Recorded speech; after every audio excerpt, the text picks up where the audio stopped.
السلام علیکم دوستوں، امید آپ سب خیریت سے ہوں گے۔ جیسا کہ آپ جانتے ہیں، ہم صحیح بخاری کی حدیث پڑھ رہے ہیں۔ آج ہم اس بارے میں پڑھ رہے ہیں کہ مرد کا اپنی بیوی کی گود میں حیضہ ہونے کے باوجود قرآن پڑھنا جائز ہے۔ ابو وائل اپنی خادمہ کو حیض کی حالت میں ابو رزین کے پاس بھیجتے تھے اور وہ ان کے یہاں سے قرآن مجید جزدان میں لپٹا ہوا اپنے ہاتھ سے پکڑ کر لاتی تھیں۔ حدیث ابو نعیم فضل بن دفین نے بیان کیا، انہوں نے زہیر سے سنا، انہوں نے منصور بن سفیہ سے کہ ان کی ماں نے ان سے بیان کیا کہ عائشہ رضی اللہ تعالی عنہا نے ان سے بیان کیا کہ نبی کریم صلی اللہ علیہ وآلہ وسلم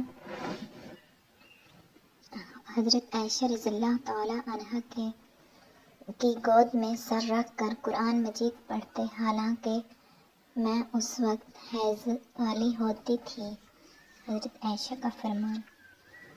آج کی ہماری یہ ویڈیو یہاں پر ختم ہوتی ہے۔ ہم اپنی اگلی ویڈیو کے ساتھ پھر آپ کی خدمت میں حاضر ہوں گے۔ تب تک کے لیے اللہ حافظ۔